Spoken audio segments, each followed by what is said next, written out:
Bom dia, ouvintes da Rádio Assunção Cearense. Bom dia, internautas do blog do Edson Silva. Estamos começando agora o nosso programa, o blog do Edson Silva, da Rádio Assunção Cearense. Prefeitos de vários municípios brasileiros estão preocupados com a queda de arrecadação do Fundo de Participação dos Municípios, FPM, a partir de janeiro do próximo ano. O FPM, para a grande maioria de prefeituras brasileiras, é a principal arrecadação, posto ser muito pequena a arrecadação de ISS e IPTU, dois dos tributos arrecadados pelas prefeituras e, no caso do Nordeste brasileiro, ser pequeno o repasse estadual de ICMS, uma arrecadação feita pelos estados, de cujo total arrecadado, 25% é distribuído entre todos os municípios do respectivo estado. No Ceará, atenção, 37 prefeituras vão ter reduzida a cota do Fundo de Participação dos Municípios a partir de janeiro do próximo ano, por conta do censo de 2022, que mostrou que essas 37 cidades cearenses perderam muitos habitantes. A distribuição do FPM, Fundo de Participação dos Municípios, pelo governo federal, leva em consideração o número de habitantes por municípios. Dos 183 municípios do interior cearense, as capitais brasileiras não têm suas populações como base de cálculo para o repasse do FPM. Pois bem, dos 183 municípios do Ceará, no interior, apenas 13 tiveram suas populações aumentadas, segundo o censo. E, por isso, essas 13 prefeituras terão melhoria nos repasses do Fundo de Participação dos Municípios a partir de janeiro de 2024. 133 cidades cearenses não tiveram variação significativa em suas populações e continuarão recebendo o mesmo percentual do Fundo de Participação dos Municípios. Por conta dessa realidade, a Confederação Nacional de Municípios está fazendo de já um movimento para sensibilizar o governo federal a promover um novo censo populacional no ano de 2025. Stephanie. Olá, Edson. Olá, internautas do blog do Edson Silva. O Conselho Nacional de Municípios alerta para os impactos do censo demográfico divulgado pelo Instituto Brasileiro de Geografia e Estatística na última quarta-feira. Para a entidade, os dados não representam com fidedignidade a realidade do país e impacta diretamente nos recursos transferidos aos entes locais, especialmente em relação ao Fundo de Participação dos Municípios e a diversos programas federais que consideram o porte populacional.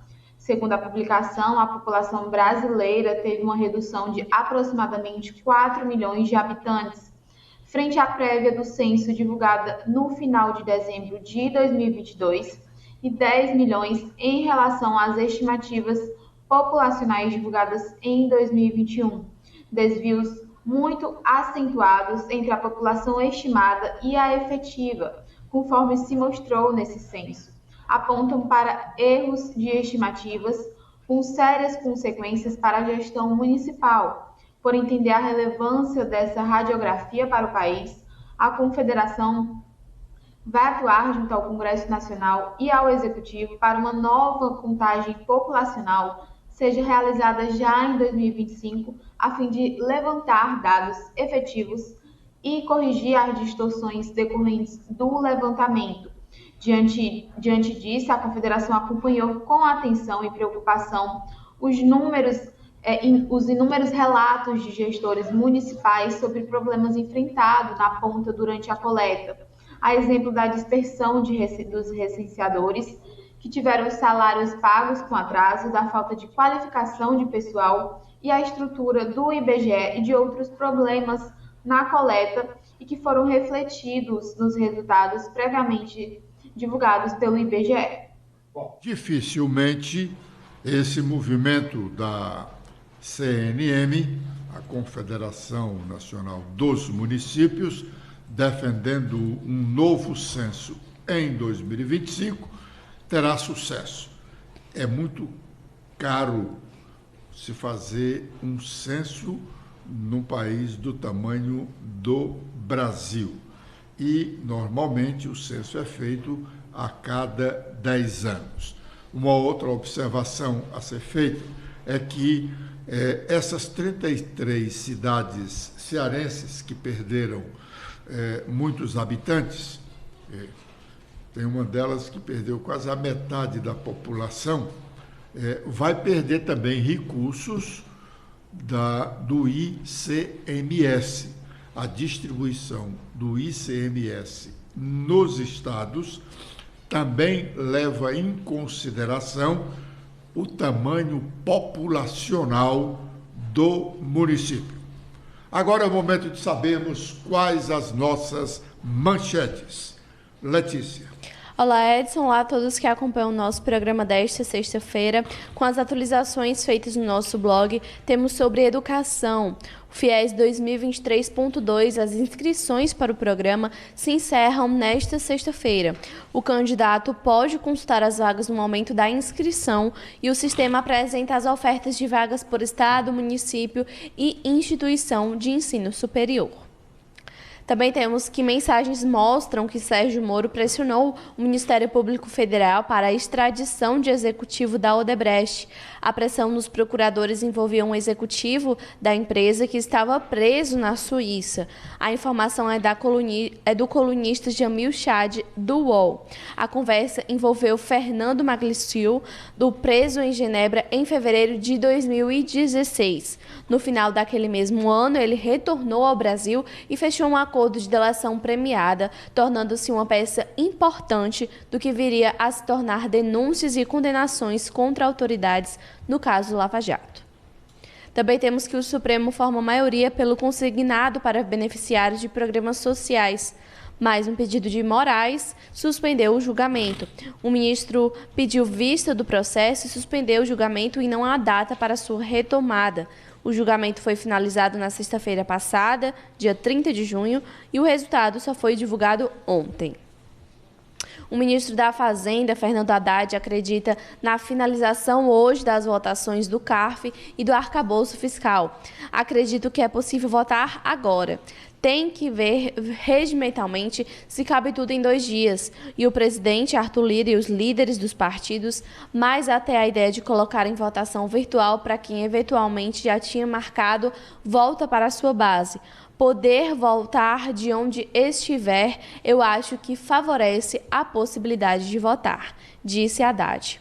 A CPMI do dia 8 de janeiro ouve Mauro Cid na próxima terça-feira, dia 11. A oitiva de Mauro estava prevista para a última terça, mas o encontro da CPMI foi adiado devido ao calendário de votações da Câmara Federal. A comissão é composta tanto de deputados quanto de senadores. Agora, com os destaques nacionais, iniciando pelo Estadão, temos e principalmente manchete sobre o sistema de impostos, o que muda com a reforma tributária aprovada na Câmara. A proposta discutida há mais de 3 décadas unifica os impostos atuais em 2 IVAs e acaba com a tributação em cascata. O número de atividades com alíquota reduzida cresceu para barrar as resistências ao texto. Agora, com os destaques do Globo, temos em principal destaque a coluna de Bela Megali, que fala sobre pressão de Bolsonaro. Exército vetou até a academia para Alexandre de Moraes. Sobre adversários do PT, Zema procura o governador de São Paulo, Tarcísio de Freitas, e já busca aliança para disputar a presidência em 2026. E também temos que Pacheco tenta emplacar no Superior Tribunal de Justiça advogado que endossou impeachment de Dilma. Com a última da Folha de São Paulo, temos sobre o Congresso Nacional que Bolsonaro sofre a primeira grande derrota como líder da oposição ao medir forças com Arthur Lira e Tarcísio. Parte do Partido Liberal, a qual faz parte, o PL, votou a favor da reforma. E a reforma tributária foi aprovada ontem na Câmara dos Deputados com 382 votos favoráveis e 118 contras, com ainda 3 abstenções. Os deputados cearenses votaram majoritariamente a favor do projeto de reforma tributária. Na verdade, o projeto foi votado sem que os deputados, ou a quase totalidade dos deputados, soubessem o que estava sendo votado, pois imediatamente após a votação foi apresentado um outro esboço pelo relator, o deputado Aguinaldo Ribeiro, que motivou até um protesto do deputado federal cearense Mauro Benevides Filho. Dos deputados federais cearenses, apenas os bolsonaristas André Fernandes, doutor Jaziel e a vereadora Priscila Costa, que está no exercício do mandato de deputado federal, votaram contra o projeto da reforma tributária. Aliás, o deputado federal André Fernandes foi um dos cearenses que encaminharam a votação. Ele encaminhou a votação contrária em nome do PL. Vamos ouvi-lo. Eu espero que os parlamentares entendam. Nós, a direita brasileira, o centro, não são contra a reforma tributária, pelo contrário. Foi no governo Bolsonaro que aprovamos as mais importantes reformas desse país. Somos reformistas, precisamos de uma reforma tributária, sim. Agora, o mínimo que se espera é que essa reforma tributária seja amplamente debatida. Não existe isso de 6 horas, às 18 horas, vamos encerrar a discussão, sendo que o texto vai chegar aqui às 5h30 da tarde. Que discussão é essa? Incisos e artigos dentro do texto de ontem, que não vai ser o texto de hoje e que pode mudar daqui a alguns minutos, diz inclusive que caberia ao Poder Executivo determinar a alíquota dos impostos dos incisos 1, 2, 3, 4 e 8. Poder Executivo definindo quanto vai cobrar de imposto e não esse Congresso. É grave. Quantos jabutis não podem ter embutidos ali dentro? E ninguém, senhor presidente, eu repito, ninguém tomou conhecimento ainda, porque estamos debatendo o texto de ontem, mas que vai mudar daqui a pouco. Por isso, iremos votar não. Mas não é que sejamos contra a reforma tributária, mas é que somos a favor do debate, do bom e sério debate. Que tal aprovarmos, por unanimidade inclusive, e pode ser o feito dessa casa, por unanimidade, o Congresso Nacional aprovar a reforma tributária em agosto? Por que não? Por que esse atropelo? Me desculpe, mas eu não vou colocar minha digital. Todos os deputados do PL acompanharam a orientação do deputado André Fernandes. Vários bolsonaristas votaram a favor da reforma. Outros cearenses, em nome das suas bancadas ou das bancadas dos seus respectivos partidos, encaminharam a votação a favor. Foi o caso do deputado federal Danilo Forte, em nome do União Brasil. Vamos ouvi-lo. O afeto da população, entendendo que nós temos que baixar impostos. Mas nós só vamos conseguir baixar impostos se a gente tiver a coragem de mudar a legislação tributária, de mudar a legislação que oprime e imprime ao mais pobre mais sacrifício para pagar mais impostos. O poder acumulativo dos impostos no Brasil, a sucessão de impostos, tributos e taxas, cada vez sacrificam e empobrecem mais a população. E nós queremos construir também justiça social a partir de uma reforma tributária. Nós não podemos nos negar nem nos acovardarmos ao ponto de simplesmente nos omitirmos diante de um clamor nacional, que é exatamente a luta do povo brasileiro para ter uma vida mais saudável. E hoje o grande gargalo, impeditivo inclusive do Brasil, não ter competitividade a nível internacional. A nossa participação no comércio mundial é irrisória, menos de 2%. E o que é a diferença de um país tão rico e tão frondoso como o Brasil? É exatamente o excesso da carga tributária. Hoje, presidente Arthur Maia, nós estamos aqui dando ao Brasil uma resposta muito clara que a casa que representa o povo brasileiro está enfrentando esse desafio, está construindo uma solução para o maior problema do país, e temos que dar oportunidade para todos. Não é porque eu sou contra ou a favor ao governo de plantão. Os governos passam, mas o sacrifício e a miséria do povo brasileiro tem persistido por muito tempo e por um longo tempo. Nós do Nordeste sabemos o que é miséria, sabemos o que é sofrimento. São 500 anos pagando uma conta que o povo nordestino não merece pagar, pagando e exportando impostos para o centro-sul do país, principalmente para São Paulo. E aqui quero agradecer e parabenizar o deputado Aguinaldo Ribeiro, da Paraíba, que teve a sensibilidade de mudar radicalmente a forma da contribuição dos impostos, gerando riqueza, gerando oportunidade e levando esses tributos exatamente para serem distribuídos nos estados periféricos do Brasil.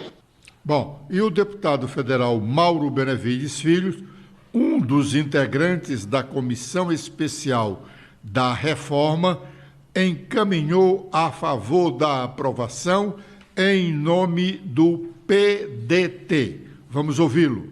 Senhor presidente, essa reforma tributária vai acabar com 5.570 normas do ISS em todo o território brasileiro, vai acabar com as 27 regras diferenciadas dos estados brasileiros, sem falar com aquelas da União.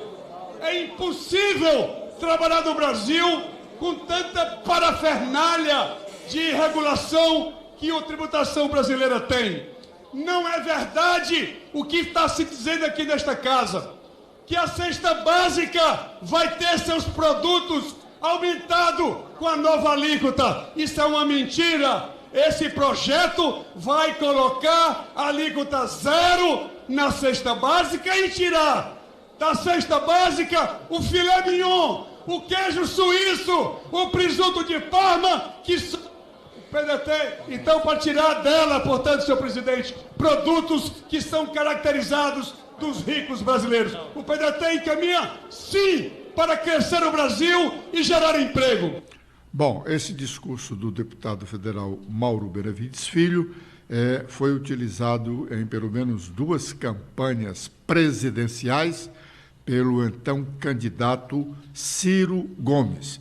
Ele sempre defendeu essa história de tirar o filé mignon e o queijo suíço da relação da cesta básica, assim como defendeu a cobrança de IPVA para lanchas e para aeronaves das pessoas ricas. Veio ao processo de votação do projeto da reforma tributária, já aprovado, como já registramos aqui no início do programa, o deputado Aguinaldo Ribeiro, relator da emenda constitucional da reforma, fez um discurso emocionado, citando vários deputados federais que, em outras oportunidades, ao longo dos últimos 30 anos, trabalharam pela reforma tributária. Dentre eles, ele citou o deputado federal cearense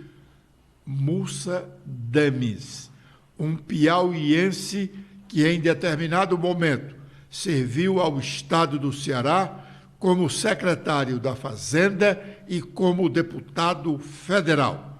Ele hoje não mais existe. Vamos ouvir parte do que disse o deputado Aguinaldo Ribeiro.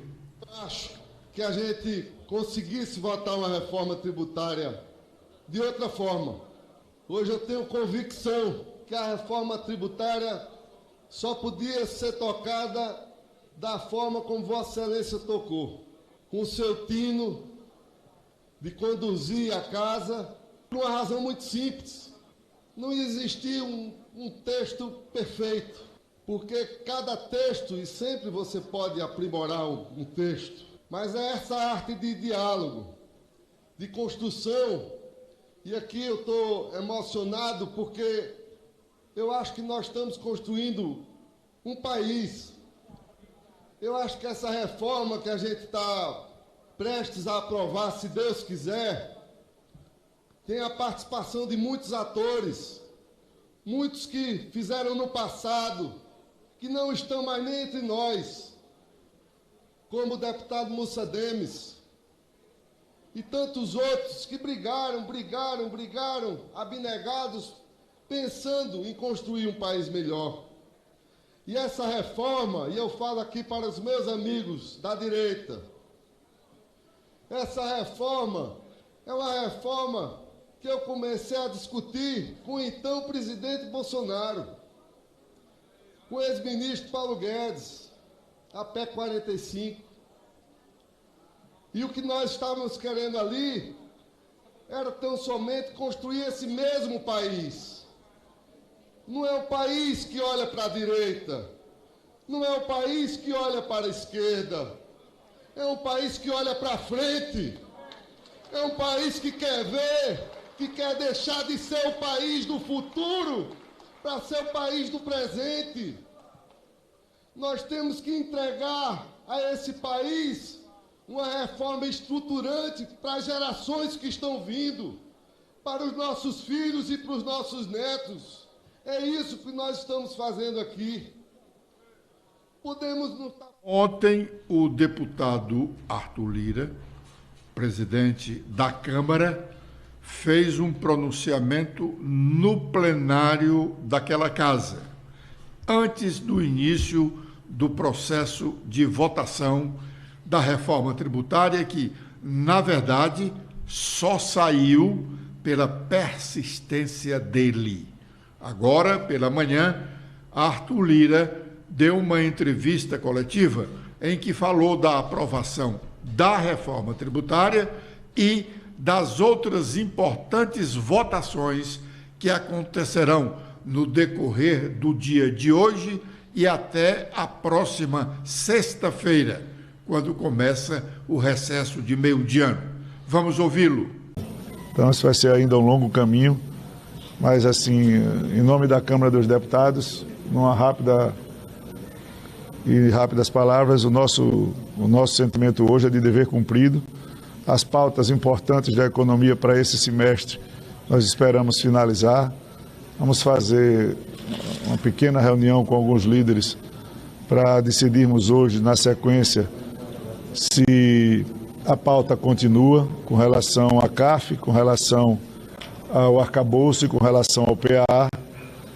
E eu espero que, dentre esse esforço legislativo, o Congresso Nacional tenha, na noite de ontem, num fato histórico, na primeira grande reforma estruturante tributária no país, depois da redemocratização, a Câmara dos Deputados cumpriu seu papel e eu noto a satisfação na cara e no rosto de todos os parlamentares que travaram aquela luta.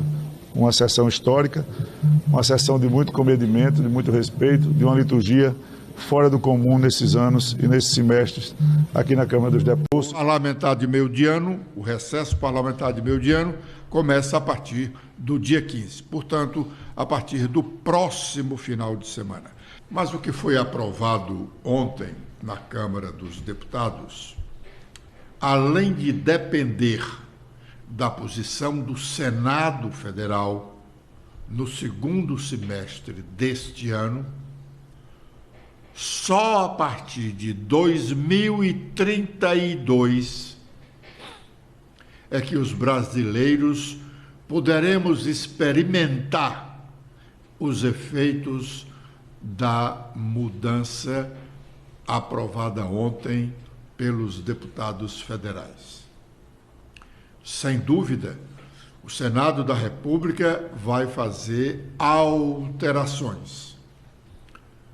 Vai fazer alterações porque o Senado, diferentemente da Câmara, tem uma composição que representa igualitariamente todos os estados brasileiros e o Distrito Federal. Cada ente federado, estados e Distrito Federal, é representado no Senado por 3 senadores. E a preocupação dos governadores do Sul e do Sudeste, no grupo que vai controlar a distribuição dos recursos arrecadados pelo IVA, que reunirá os recursos do ICMS e ISS, os governadores do Sul e do Sudeste temiam que, na divisão igualitária de força de cada um dos estados, na definição da política de distribuição desses recursos, o Sul e o Sudeste, os estados de lá, poderiam ser prejudicados. Essa era a preocupação dos deputados. Foi alterado esse sistema desse grupo que vai tratar da distribuição dos recursos arrecadados do ICMS, que vai desaparecer, e do ISS, o Imposto sobre Serviços, que é arrecadado pelas prefeituras, o ICMS é arrecadado pelos estados. Então, no Senado, a bancada do Norte e do Nordeste, com o maior número de senadores, pode alterar esse ponto estabelecido pela Câmara dos Deputados e garantir mais tranquilidade aos estados do Norte e do Nordeste. Um outro ponto que pode ser questionado também é quanto à arrecadação do ISS, Imposto sobre Serviços, que a grande maioria dos municípios brasileiros não cobra e tem obrigação de cobrar. Como vai ser computado o somatório dessa arrecadação e a distribuição? Se a maioria dos municípios não cobra ISS, se a maioria não cobra, como é que vai receber do que os outros cobraram? Então, isso é uma outra questão e, sem dúvida, a partir dos próximos anos, todos os municípios vão ter que cobrar imposto sobre serviço, como também cobrar IPTU, um imposto que tantos municípios brasileiros também não cobram. Agradecendo a honrosa audiência dos ouvintes da Rádio Assunção Cearense e internautas do blog do Edson Silva, estamos encerrando aqui o nosso programa de hoje da semana, prometendo, com a proteção de Deus, estar de volta na próxima segunda-feira, às 11h45. Letícia. Eu também faço meus agradecimentos a todos que acompanharam o nosso programa de hoje. Vocês podem ver mais notícias apontando a câmera do celular de vocês para este QR Code. Espero revê-los no nosso programa de segunda-feira. Tenham todos um ótimo final de semana. Até lá!